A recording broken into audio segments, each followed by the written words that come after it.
Point d'orgue.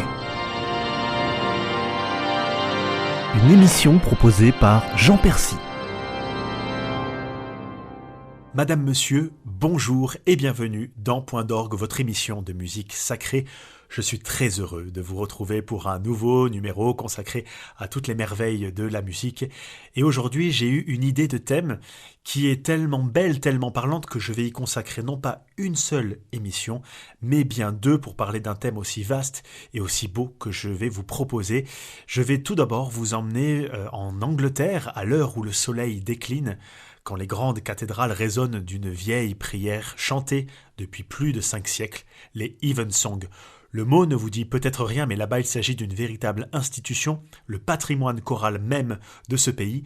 Il s'agit d'un office du soir, né au temps de la réforme anglaise. C'est un véritable moment suspendu entre jour et nuit, où la musique porte la parole biblique. Rien n'y est laissé au hasard. D'une part, la lumière qui baisse, ensuite les voix des enfants, vous connaissez la réputation de ces fameux chœurs anglais, parfois ce sont des adultes, mais il y a cette grande ferveur, et en particulier des ferveurs des chorales d'enfants, la psalmodie tranquille, bref, là-dedans, dans cet office, tout concourt à créer un climat de paix et de beauté. Alors pour ouvrir cette première émission, j'aimerais que nous fassions comme si nous étions en Angleterre. Nous allons nous asseoir dans cette cathédrale avec ces pierres qui écoutent de la musique depuis 500 ans et nous allons écouter un court introïte de William Byrd. Alors l'introïte n'est pas forcément obligé dans les vapes, mais il permet de se jeter dedans, de se mettre dans cette dimension musicale que sont les Evensong. Et nous allons donc écouter cette prière de William Byrd. Il s'agit d'une prière pour la reine Élisabeth, mais aussi au fond une prière pour la paix du royaume qui permet donc de se mettre dans cette ambiance si particulière des Evensong.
Et maintenant que nous sommes bien installés dans cette cathédrale, que nos oreilles sont disponibles pour accueillir les 45 minutes d'office qui vont bientôt succéder cet introït, eh bien je vais me permettre de vous faire un tout petit cours d'histoire, ce qui va nous permettre de contextualiser véritablement cette Evensong. Alors ce que vous venez d'entendre, c'est l'introït, comme je vous le disais, c'est quelque chose de facultatif, c'est un chant qui est là pour nous mettre dans l'ambiance. Parfois l'introït est fait à l'orgue pour que les gens puissent s'installer en silence, mais l'objectif c'est d'accueillir véritablement la musique qui va suivre. Alors cette Evensong puise ses racines dans la vie monastique médiévale en fait. Les moines, vous le savez, priaient un certain nombre de fois par jour, jusqu'à 7 fois, et le soir ils avaient 2 grandes prières, les vêpres d'une part, puis les complis avant le grand silence de la nuit. Et c'est au XVIe siècle, lors de la réforme anglaise, que Thomas Cranmer, archevêque de Canterbury, eut l'idée géniale d'unifier ces 2 offices pour en faire un seul, chanté en anglais. Ce fut le Evensong, et ça a été publié dans le Book of Common Prayer de 1549. Alors ce Book of Common Prayer, c'est très important puisque c'est lui qui va fonder ce socle sur lequel vont être tirés tous les Evensongs suivants, et c'est ce qui peut s'apparenter pour nous, pour les catholiques, au vespéral. Donc c'est de là que sont tirées toutes les prières pour ces Evensongs. Et alors pour la première fois, c'est ça qui est totalement révolutionnaire, la prière publique du soir devenait compréhensible de tous. Ça c'est vraiment ce qu'il faut mettre avec le pendant de la musique catholique qui, elle, conservait le chant latin jusqu'à Vatican II, comme vous le savez, et qui est resté sur ces grandes thématiques du chant palestrinien, etc. Et donc les anglicans là ont fait leur révolution avec leur langue vernaculaire. Les cathédrales anglaises s'emparent bien entendu de cette Evensong, puisque ça vient de la cathédrale de Canterbury, et les grands chœurs d'hommes et d'enfants qui les desservent encore aujourd'hui sont les héritiers directs de cette tradition multiséculaire. Alors ce que je vous propose de faire maintenant, c'est d'écouter quelque chose qui est typique de ces Evensongs, c'est un psaume chanté. Alors c'est pas révolutionnaire en soi, puisque dans les vêpres catholiques également, vous retrouvez la lecture et le chant des psaumes, mais c'est fait avec cette façon typiquement anglicane. Vous avez un chant qui est extrêmement souple, en récitatif, qui épouse le rythme du texte biblique. On est très loin du psaume responsorial, mais vous allez l'entendre, on est dans la desserte véritablement maximale du texte biblique, avec là aussi une très belle mise en musique. Je vous propose donc le psaume 23 par John Gross.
Le Seigneur est mon berger, et vous entendez cette façon de faire tout à fait britannique de chanter ce psaume-là, très différent de ce que nous entendons, nous, en France ou même ailleurs dans le monde catholique. C'est une façon absolument merveilleuse de rendre hommage au texte biblique, de coller aussi près du texte que la musique véritablement colle aussi près. En fait, on n'avait pas vu ça depuis le chant grégorien. C'est ça qui est absolument extraordinaire avec cette musique-là, qui vaut là aussi le détour. Alors, comme je vous le disais tout à l'heure, l'Evensong suit une structure véritablement très précise, très codifiée. C'est toujours la même depuis des siècles, telle que décrite, je vous le disais, dans ce fameux livre qui maintenant fait référence dans toutes les chorales anglaises.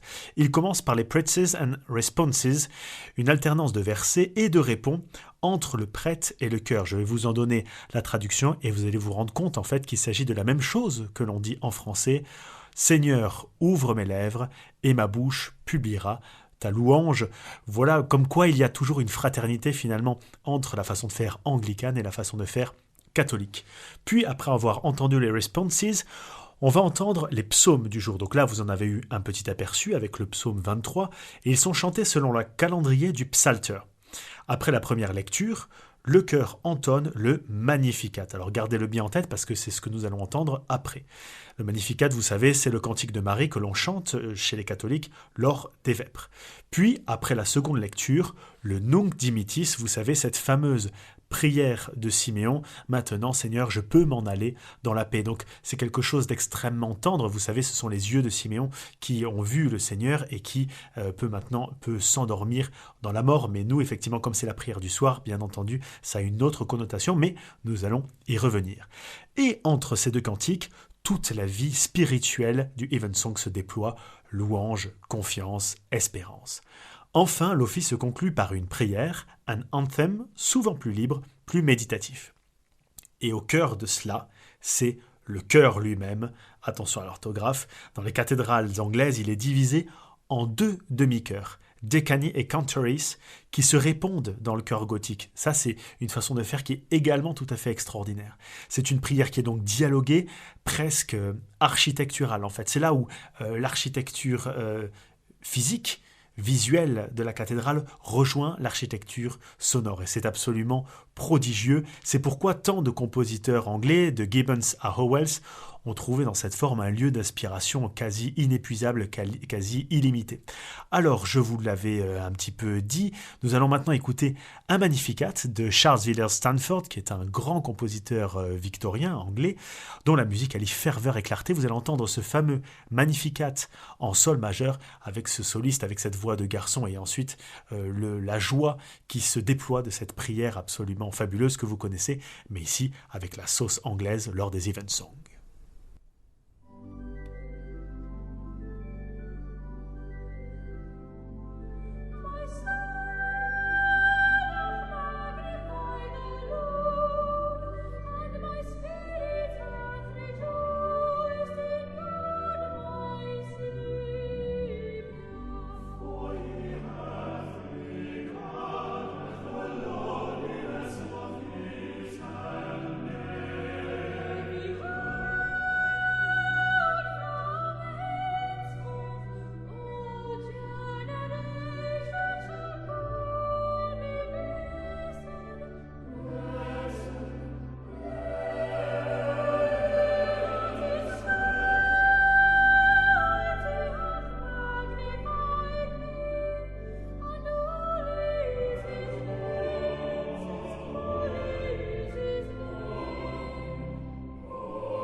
tout le faste et tout le génie de la façon de faire anglaise pour cette Evensong. Vous aviez entendu un Magnificat, une prière que l'on connaît bien, nous autres catholiques, mais qui ici est adoptée d'une façon tellement extraordinaire, tellement magique.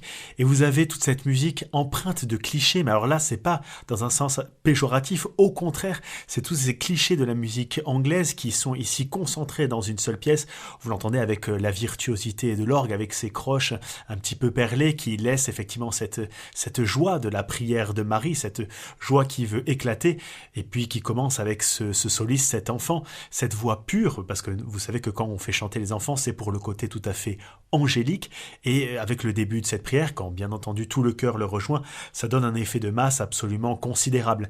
Et d'ailleurs, c'est aussi dans cette façon toute britannique de faire les choses, il y a après l'orgue qui vient en majesté avec le Amen final qui remplit la cathédrale avec son grand tutti, qui là aussi donne cette connivence entre le chœur, l'orgue et l'architecture gothique anglaise, cette fameuse alchimie que l'on retrouve dans les Evensong et qui font que ces sons aujourd'hui sont une véritable institution. Donc, vous avez cet exemple dans ce Magnificat ici, mais en vérité il y en a beaucoup d'autres que je vous invite là aussi à découvrir si ce genre de musique vous plaît.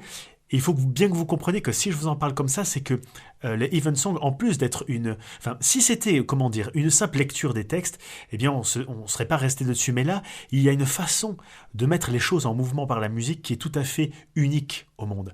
Et en fait, assister à un Evensong, c'est vivre une expérience unique.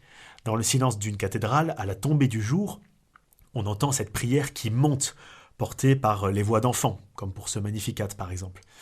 Mais même si on ne partage pas la foi chrétienne, on ressent quelque chose d'universel, une paix, une beauté offerte. Et c'est ce qui avait d'ailleurs conduit à un des anciens doyens de Westminster de dire « L'Evensong est une prière qui n'attend rien en retour, elle est simplement donnée ». Ça, c'est l'exercice ultime, j'ai envie de dire, de tout musicien qui a envie de donner de son art et de donner effectivement cette possibilité de prier et de toucher les cœurs. Pensez par exemple à Claudel. Alors là, on retourne chez les catholiques, qui a été converti en écoutant le chant des vêpres à la cathédrale Notre-Dame de Paris. Eh bien, il y a fort à parier que d'autres conversions se fassent par la beauté de la musique également en Angleterre. Vous l'avez bien entendu, donc des choses extrêmement différentes en fait dans ces Evensong.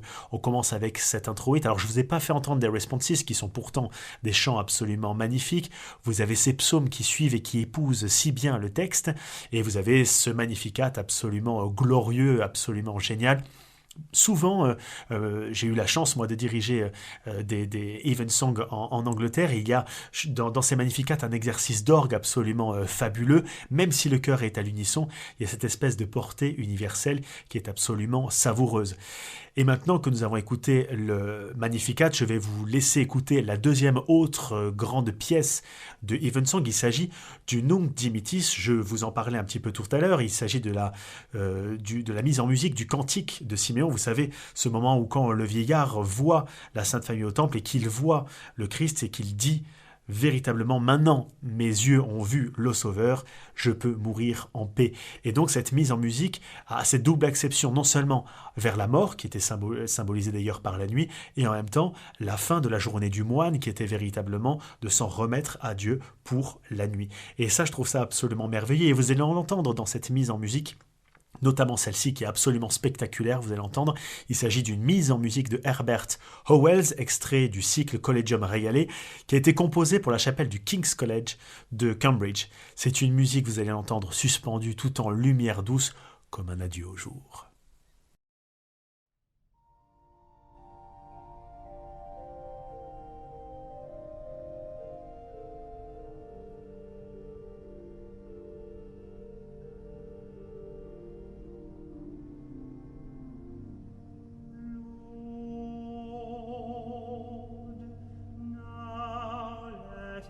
Thou thy servant depart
extraordinaire mise en musique de Howells, du Nunc Dimittis, cette prière absolument extraordinaire. Et vous entendez ce parti pris britannique, cette façon de faire les choses. On aurait pu rester effectivement dans quelque chose de tout à fait intime, mais là le compositeur a décidé de laisser éclater sa joie pour faire en sorte que véritablement il y a le combat contre les ténèbres fait par la lumière, et c'est la lumière finalement qui l'emporte. C'est également le message du cantique de Siméon qui est si magique, si extraordinaire, avec cette mise en musique si particulière. Et donc, c'est avec le Nunc Dimittis que se terminent les grandes pièces des Evensong. Souvent, l'orgue conclut la prière avec un petit postlude qui est fait de manière tout à fait charmante, et de la même manière que l'introïde s'est fait pour faire comprendre que l'office va commencer. Et bien là, c'est pour laisser les gens s'en aller dans une forme de paix, la paix du soir. Donc, j'espère que cette première incursion dans le répertoire britannique et dans cette aventure presque spirituelle et en tout cas si ancrée dans le patrimoine britannique vous a plu avec les Evensong. Nous allons continuer cette virée la semaine prochaine. D'ici là, portez-vous bien et à très bientôt sur Point d'Orgue.